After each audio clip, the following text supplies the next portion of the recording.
Assalamualaikum warahmatullahi wabarakatuh. Alhamdulillah teman-teman semuanya, bertemu kembali kita dalam sharing sirah, mendalami kisah, mengambil hikmah bersama dengan saya Muhammad Zubairi.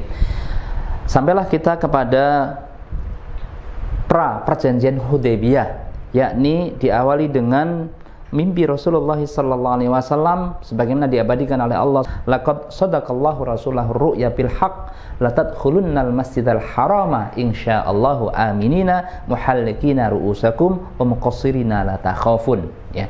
Mimpi di mana Rasulullah bersama dengan kaum muslimin nanti akan memasuki kota Mekah dengan aman. Nah, berangkatlah kemudian di tahun ke-6 Hijriah beliau berangkat bersama dengan 1.500 kaum muslimin dalam rencana perjalanan untuk haji di bulan Dzulqa'dah tahun ke-6 Hijriah. Ketika kemudian berangkat, dicegat oleh pasukannya Khalid bin Walid. Waktu itu kemudian beliau mengajak bermusyawarah bersama dengan para sahabat. Bagaimana kita menyikapinya?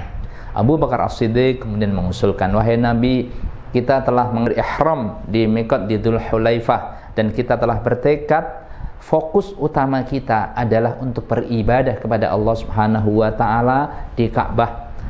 Fokus untuk beribadah, melaksanakan ibadah haji atau kemudian ibadah umrah untuk mengagungkan Allah Subhanahu wa taala, mengagungkan syiar-syiar Allah Subhanahu wa taala. Karenanya jangan pedulikan pasukannya Khalid bin Walid dan sebagainya. Tetaplah kita berangkat dengan ikhram kita dan kemudian tidak mengotori apa yang kita niatkan untuk beribadah kepada Allah Subhanahu wa taala, ya. Akhirnya usulan Abu Bakar As-Siddiq ini diterima dan disepakati oleh semua para sahabat dan diputuskan Nabi sallallahu alaihi wasallam untuk tawakal kepada Allah Subhanahu wa taala dalam perjalanan berikutnya, ya.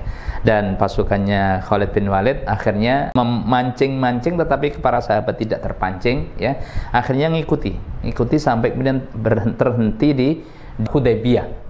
Di Hudaybiyah inilah kemudian Rasulullah SAW berencana untuk mengutus Umar bin Khattab, ya, karena beliau mendapatkan informasi bahwa orang-orang kafir Quraisy telah mempersiapkan pasukan. Kalau yang datang itu adalah Muhammad dan kaum muslimin, maka mereka bersiap untuk melanggar bulan haram dengan menumpahkan darah, ya, dan mereka bersiap untuk membayar membayar kafarat terhadap pelanggaran mereka di bulan haram tersebut, ya.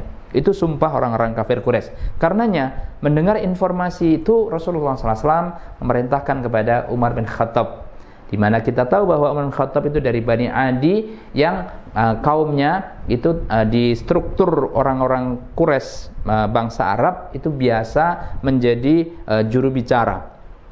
Sehingga dari suku Bani Adi itu biasanya banyak dari mereka yang menguasai bahasa asing dan berbagai macam bahasa, ya.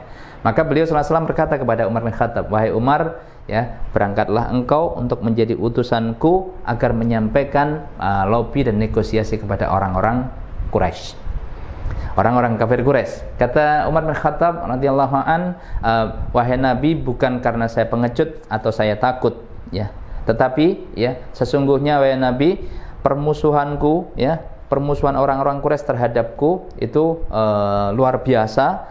Demikian pula permusuhanku terhadap mereka. Kebencian mereka terhadapku itu juga luar biasa. Pun demikian kebencianku terhadap mereka itu juga luar biasa. Kalau kemudian engkau perintahkan aku untuk melakukan negosiasi, nanti tidak akan terjadi negosiasi apa-apa dan tidak akan berhasil. Yang terjadi justru kemudian langsung berperang dan sebagainya, ya. Karenanya utuslah orang yang tepat, wahai Nabi sallallahu alaihi wasallam. Siapa orang yang tepat itu? Siapa kalau bukan, kata Umar bin Khattab, usulan beliau adalah Utsman bin Affan, ya. Kenapa? Karena Utsman bin Affan adalah orang yang paling dicintai oleh orang-orang Quraisy, melebihi kecintaan mereka terhadap keluarga mereka, ya. Jadi Utsman bin Affan itu ibu-ibu di Mekah, ya, itu biasa kalau menimang-nimang anaknya, itu aku mencintaimu sebagaimana Quraisy mencintai Utsman bin Affan, ya.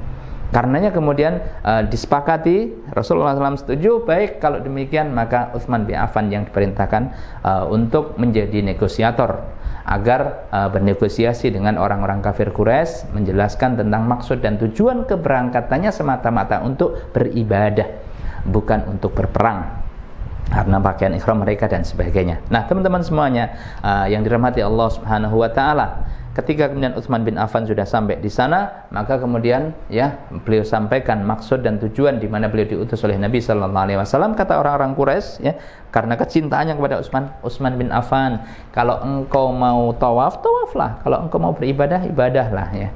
Kata Utsman bin Affan, tidak, demi Allah Subhanahu wa taala ya, saya ini diutus oleh Nabi sallallahu alaihi wasallam bukan untuk saya sendiri berumrah atau beribadah, akan tetapi saya diutus agar menyampaikan bahwa kedatangan Rasulullah bersama dengan kaum muslimin itu adalah untuk beribadah semata-mata ya. Kalau Muhammad enggak, kalau engkau sendiri silahkan ya, tidak, demi Allah. Tapi kemudian Utsman bin Affan ya tetap meneguhkan tentang tugas beliau yang diutus oleh Nabi sallallahu alaihi wasallam tersebut ya. Nah, berikutnya tersiar ya berita terhadap beliau dan juga kaum muslimin bahwa Utsman bin Affan sudah dibunuh ya. Tersiar berita seperti itu. Karenanya kemudian Rasulullah mengajak kaum muslimin semuanya untuk melakukan baiat dalam rangka membela Utsman bin Affan, membela kaum muslimin sampai titik darah penghabisannya, yang kemudian dikenal dengan Bai'atur Ridwan ya. Sehingga 1.500-an orang yang berangkat tersebut ya, semuanya kemudian berbaiat, dan kemudian Rasulullah SAW juga membaiat mereka ya. Kemudian beliau menyatakan bahwa ini untuk Utsman, tangan satunya Nabi itu untuk Utsman bin Affan dalam Bai'atur Ridwan, yang kemudian Bai'atur Ridwan itu diabadikan oleh Allah SWT di surat Al-Fath, laqad radhiyallahu 'anil mu'minina idh yubayyi'unaka tahta asy-syajarah fa'alima ma fi qulubihim fa'anzalas sakinata 'alaihim wa atsabahum fathan qariba. Nah, teman-teman semuanya yang dirahmati Allah Subhanahu wa taala, setelah kemudian Rasulullah bersama dengan kaum muslimin berbaiat dengan di Bai'atur Ridwan tersebut, maka orang-orang kafir Quraisy mendengar informasi itu, karenanya kemudian mereka segera mengirimkan utusan. Utusan yang pertama yang dikirimkan oleh orang-orang Quraisy, kafir Quraisy, adalah Budayl bin Warqa Al-Khuzai. Ini adalah salah satu tokoh dari Khuza'ah. Khuza'ah itu suku nomaden ya di seputar Mekah, tetapi terpandang, kemudian suku yang besar ya, gagah ketika kemudian mereka dalam peperangannya, ahli dalam berperang dan sebagainya ya. Nah, salah Rasul tahu ini orang kafir, masih kafir, orang musyrik, tetapi mendapatkan informasi tentang Budayl ini. Berangkatnya Budayl bin Warqa ini kemudian langsung disambut oleh Nabi sallallahu alaihi wasallam ya, wahai para sahabat, rapikan pakaian-pakaian ihrammu, tunjukkan binatang-binatang hadiyumu. Ketika kemudian si Budayl bin Warqa ini senang dengan kerapian di dalam ibadah-ibadah mafdhah ya, walaupun dia masih musyrik ya. Ketika kemudian dia melihat itu ya, melihat tersebut rapinya pakaian ihram kaum muslimin, adanya binatang-binatang hadyu yang sudah disediakan ya, yang itu menunjukkan bahwa kaum muslimin benar-benar bermaksud untuk melakukan ibadah dalam perjalanannya ke Mekah. Maka kemudian segera saja ya, ketika dia nyampe bertanya dan dijawab oleh Nabi sallallahu alaihi wasallam, segera balik kanan dan menyatakan kepada orang-orang kafir Quraisy. Bagaimana hasilnya? Kata orang-orang kafir Quraisy, kata Budayl bin Warqa ya, wahai orang-orang Quraisy, sudahlah, biarkanlah Muhammad dan kawan-kawannya ini beribadah masuk ke Mekah ya. Kurang ajar kamu, dasar badui ya, dasar orang kampung ya. Itu kata-kata orang-orang Quraisy ya. Kata-kata orang-orang kafir Quraisy kepada Budayl bin Warqa Al-Khuzai ini ya. Dikata-katain demikian, dia dongkol dan marah, hampir-hampir saja kemudian dia melabrak tokoh-tokoh Quraisy tadi, sampai akhirnya Abu Sufyan sendiri yang turun, yang kemudian melerai. Sudahlah Budayl, sudah, ini urusan dengan Muhammad, biarkan kami sendiri menyelesaikan ya. Sudah, silakan Anda pulang ya, mohon maaf mengganggu waktunya dan seterusnya ya. Tetapi kedongkolan Budayl bin Warqa ini masih tetap ada di dalam dirinya, walaupun kemudian dia pulang ya. Nah, teman-teman semuanya rahmati Allah, orang-orang Quraisy ini mengapa kemudian mengutus Bani Khuza'ah? Antara lain ingin menegaskan kepada Rasulullah dan kaum muslimin bahwa kalau mereka ya, Rasul bersama dengan muslimin tetap memaksa masuk Mekah, itu yang dihadapi bukanlah saja orang-orang Quraisy, tapi juga orang-orang Khuza'ah ya. Tetapi ternyata gagal ya. Yang kedua ya, diutus berikutnya oleh orang-orang Quraisy, yakni Urwah bin Mas'ud Ats-Tsaqafi. Ini seorang yang buta akan tetapi memiliki jam terbang di dalam melakukan negosiasi dan pertemuan-pertemuan dengan para pemimpin-pemimpin besar dunia. Beliau pernah bertemu dengan pemimpin Kisra, pernah bertemu dengan Raja Najasyi, pernah bertemu dengan pemimpin Kaisar Romawi dan sebagainya. Ini orang Taif, ya, dan kemudian diutus melakukan negosiasi kepada Rasulullah Muhammad sallallahu alaihi wasallam. Ini juga strategi orang-orang Quraisy untuk menegaskan bahwa yang engkau hadapi itu bukan hanya orang Quraisy saja, akan tapi yang engkau hadapi adalah suku Bani Khuza'ah, termasuk juga orang Taif dan sebagainya. Ketika kemudian nyampe di sana, bertemu dengan Nabi sallallahu alaihi wasallam, segera saja menggertak. Celaka, ya engkau sekalian, kau akan kehilangan dari pimpinanmu, ya. Ketika kemudian menggertak demikian, segera saja yang datang, ya, menggertak balik kepada Urwah bin Mas'ud Ats-Tsaqafi ini, ya, itu adalah Abu Bakar As-Siddiq, bukan Umar bin Khattab. Abu Bakar As-Siddiq menggertak balik, celaka engkau wahai Urwah, ya. Demi Allah, kami tidak akan menyerahkan sedikit pun Rasulullah SAW kepada musuh dan sebagainya.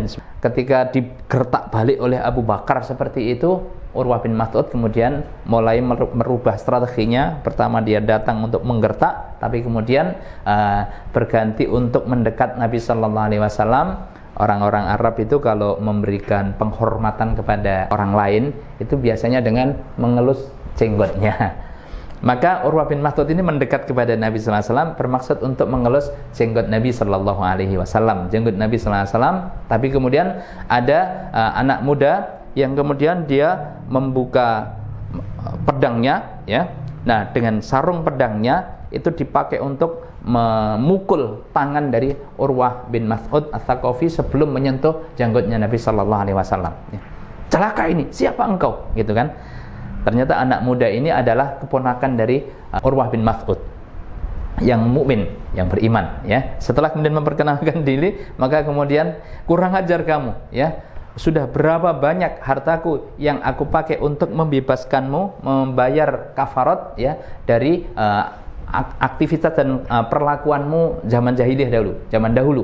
Dia membunuh orang dan sebagainya, maka kemudian yang membebaskan atau yang membayar kafaratnya itu adalah Urwah bin Mas'ud Ats-Tsaqafi ini, ya. Nah, tetapi teman-teman semuanya rahmati Allah Subhanahu wa taala, misi dari Urwah bin Mas'ud ini juga gagal, ya. Juga gagal hingga kemudian dia balik kepada orang-orang Quraisy dan ditanya kepada orang-orang Quraisy, bagaimana hasilnya? Kata Urwah bin Mas'ud, sudahlah, biarkanlah Muhammad ini datang, ya. Demi Allah, aku ini sudah sangat sering bertemu dengan para pimpinan-pimpinan dunia, pemimpin-pemimpin dunia, ya. Disebutkan Kisra, Najasyi, Romawi dan Kaisar dan seterusnya, ya.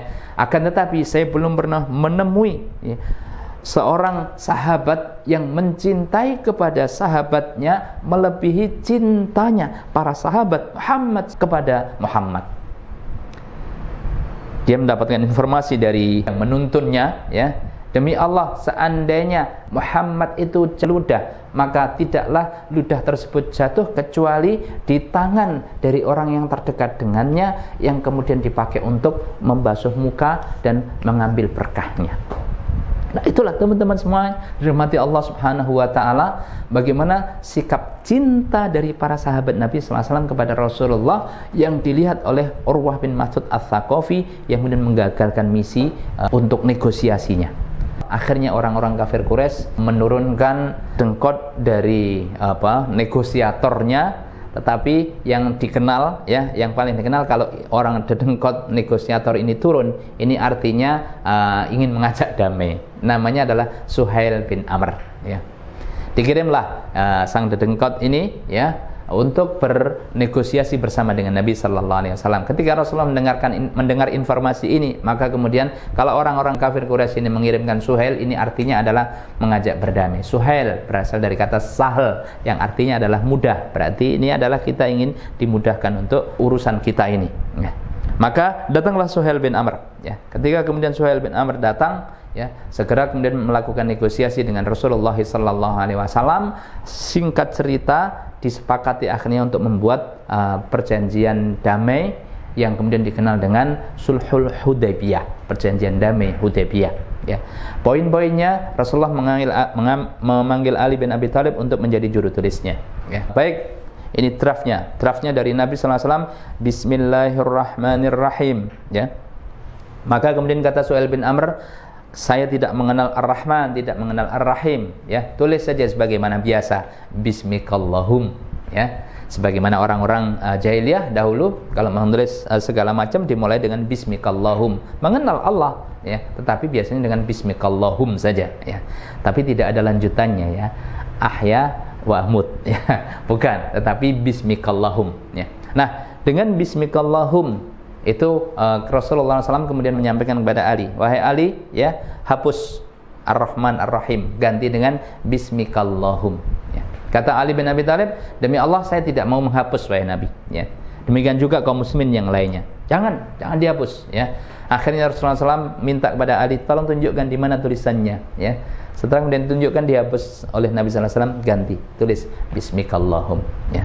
Ini adalah perjanjian antara Muhammad Rasulullah SAW dengan Suhail bin Amr, ya. Kata Suhail bin Amr, kalau kami mempercayai bahwa engkau adalah Rasulullah, maka urusannya tidak akan ada berbagai macam urusan bertele-tele, permusuhan, peperangan dan macam-macam, ya.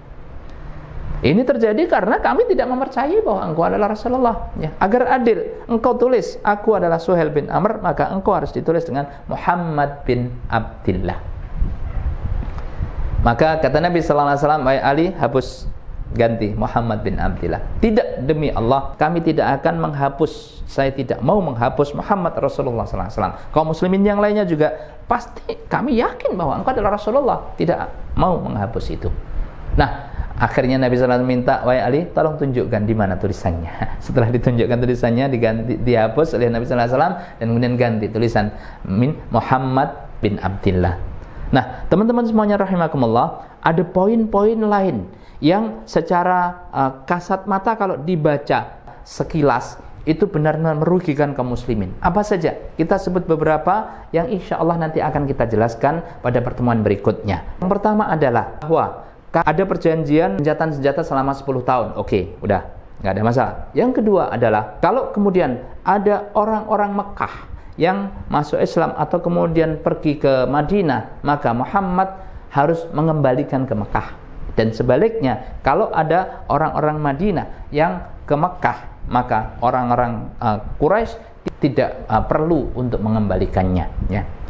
Apa saja perjanjian berikutnya, insya Allah secara lebih detail bisa kita kaji kembali dalam pertemuan berikutnya. Tetap di Sharing Sirah, mendalami kisah, mengambil hikmah. Semoga bermanfaat. Terima kasih. Assalamualaikum warahmatullahi wabarakatuh.